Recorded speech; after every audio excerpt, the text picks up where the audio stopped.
Aujourd'hui, on aborde un sujet qui dépasse vraiment toutes les limites. Hier, la Maison-Blanche a tenu une conférence de presse et Donald Trump y a déclaré qu'il voulait absolument acquérir le Groenland et qu'il n'y aurait pas d'alternative possible. Trump est même allé jusqu'à menacer d'une intervention militaire si le Danemark refusait de vendre. Ce qui signifie très clairement que dans un scénario de confrontation, le Danemark n'aurait aucune chance sur le plan militaire et que cela marquerait potentiellement la fin de l'OTAN.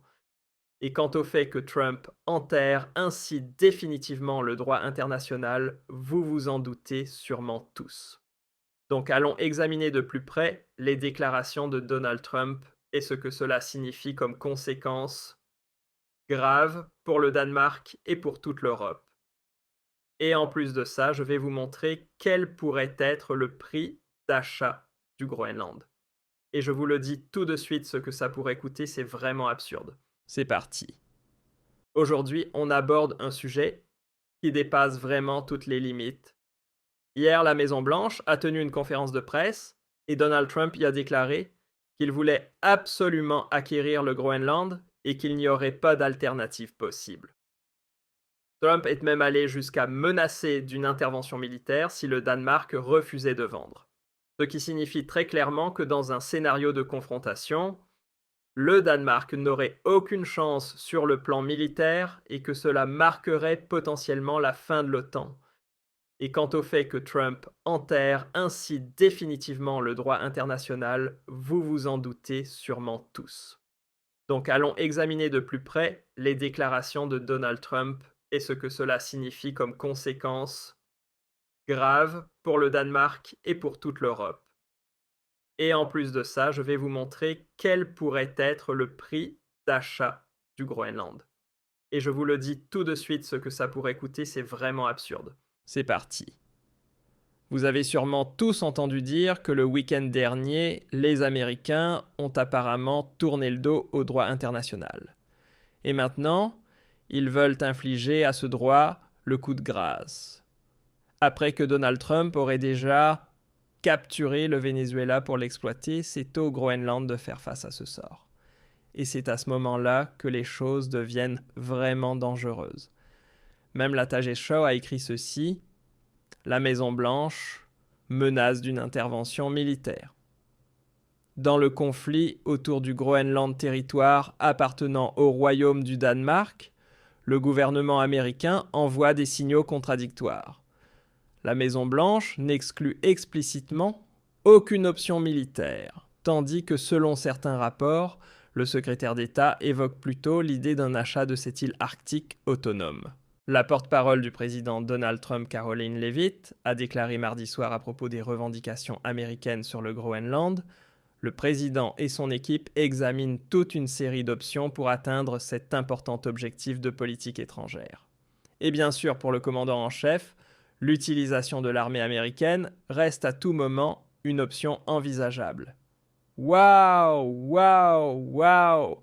Donc la Maison-Blanche qualifie la prise de contrôle du Groenland d'objectif majeur de politique extérieure et menace directement d'envoyer l'armée américaine. Et ce que l'armée américaine est capable de faire, nous l'avons déjà vu l'été dernier au Iran et il y a quelques jours au Venezuela.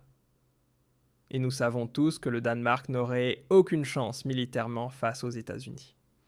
Maintenant, je vais vous montrer un élément que vous ne verrez sûrement pas dans le JT. Si l'on compare les chiffres des deux armées, il est évident que les Américains écraseraient les Danois en un clin d'œil. Le site Global Firepower rapporte que les États-Unis occupent la première place mondiale en termes de puissance militaire, tandis que le Danemark se trouve à la 45e. Que ce soit pour la taille de l'armée, l'aviation, la marine, les ressources, ou encore les finances et la logistique, les Américains surpassent largement les Danois dans tous les domaines. Seul et unique domaine où le Danemark pourrait avoir un petit avantage: la géographie. Le pays est plus petit, donc offre moins de surface à attaquer. Mais même cet argument ne tient pas longtemps, parce qu'il ne s'agit ici ni du territoire danois continental, ni de Copenhague, mais bien du Groenland, qui, pour couronner le tout, est encore plus proche des États-Unis que du Danemark lui-même. Et maintenant, imagine-toi dans la peau d'un soldat danois. Ton armée compte 20 000 hommes. Et là débarquent les Américains avec 3 millions de soldats. Tu dois les affronter. Mission impossible. Et pour enfoncer le clou, côté américain, on parle aussi de 13 000 avions de combat, 4 000 chars, 2 000 pièces d'artillerie, et tenez-vous bien, 11 énormes porte-avions. Bon, je pense qu'on est tous d'accord, dans un affrontement militaire, le Danemark se ferait écraser sans appel. Et jusque-là, ça paraît déjà complètement fou. Mais maintenant, imaginez le scénario encore plus explosif. Que se passerait-il si toute l'Europe décidait de se ranger du côté du Danemark pour défendre le Groenland? Eh bien, soyons honnêtes, ça ne changerait quasiment rien. Premièrement, les États-Unis restent supérieurs à toute l'Europe réunie en matière de puissance aérienne et navale. Ensuite, ils disposent d'une vraie avance stratégique grâce à leur infrastructure dans l'Arctique. Et n'oublions pas qu'au sein de l'Europe, c'est le chaos. Les divisions sont profondes. Et dans une telle situation, plus personne ne pourrait s'occuper de l'Ukraine. Mais le facteur le plus décisif de tous, c'est que l'Europe est totalement dépendante des satellites américains. Et dans un conflit, les États-Unis pourraient tout simplement les éteindre. Bref, que ce soit le Danemark seul ou avec l'appui de toute l'Europe, il n'y aurait aucune chance face aux États-Unis. Et vous vous en pensez quoi? L'Europe pourrait-elle gagner un combat contre les Américains? N'hésitez pas à me laisser vos avis en commentaire. Et pendant que vous êtes en train de taper vos commentaires, passons maintenant à un scénario un peu plus probable, celui où Donald Trump décide tout simplement de racheter le Groenland au Danemark. Le journal Bild a titré « L'option militaire reste sur la table, mais désormais les États-Unis veulent acheter le Groenland. » Le président américain Donald Trump a désormais le Groenland dans sa ligne de mire, alors que la Maison-Blanche faisait encore récemment entendre des menaces militaires. Le secrétaire d'État Marco Rubio aurait adopté un ton nettement plus modéré, mais à huis clos. Selon plusieurs médias, l'administration Trump maintient bel et bien son projet d'acquisition de l'île. Rubio aurait déclaré à l'issue d'une réunion confidentielle avec des membres du Congrès : « Les récentes menaces ne doivent pas être interprétées comme une annonce d'invasion militaire. L'objectif est avant tout l'achat de l'île. » C'est ce que rapporte le Wall Street Journal, citant des sources bien informées. Le New York Times confirme également que Trump a demandé à son équipe de mettre à jour le plan d'achat du Groenland, une idée qu'il avait déjà évoquée lors de son premier mandat. La déclaration de Rubio contraste donc fortement avec les récentes déclarations publiques de la Maison-Blanche, car le gouvernement américain a clairement durci le ton ces derniers temps. Et cette tactique, on la connaît bien chez Donald Trump. D'un côté, on négocie poliment, mais de l'autre, on agite la menace de la guerre, juste histoire de faire baisser le prix. D'ailleurs, ce qu'on voit là, c'est la vieille stratégie bien connue du gentil flic, méchant flic. La Maison-Blanche menace avec son armée, pendant que Rubio, lui, joue le rôle du gentil diplomate qui parle d'un achat civilisé du Groenland. Mais soyons honnêtes, si quelqu'un te pointe une arme sur la tempe, tu penses vraiment que ça n'aura aucun effet sur ta manière de négocier. Mais au fond, de quel prix parle-t-on exactement? Quelle somme est réellement en jeu ici?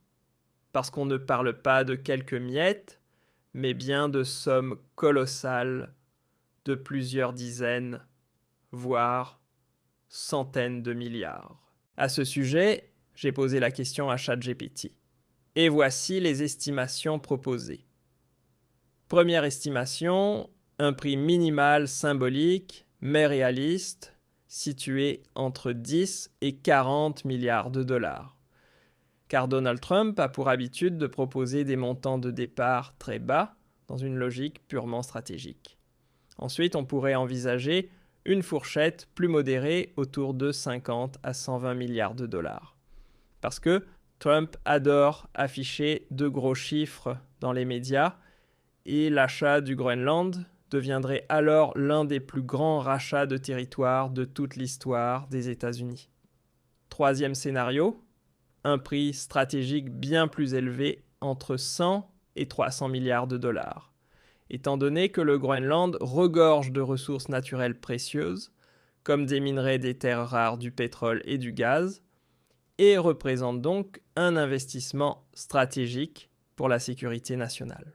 Et enfin, dans un pur esprit populiste, ChatGPT évoque même un montant maximal de 500 milliards de dollars, une somme carrément plus élevée que la valeur totale de certains États dans le monde.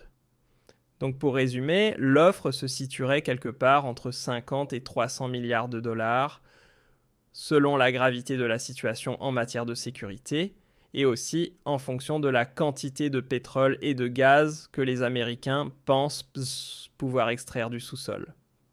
La grande question reste, le Danemark acceptera-t-il une telle offre ?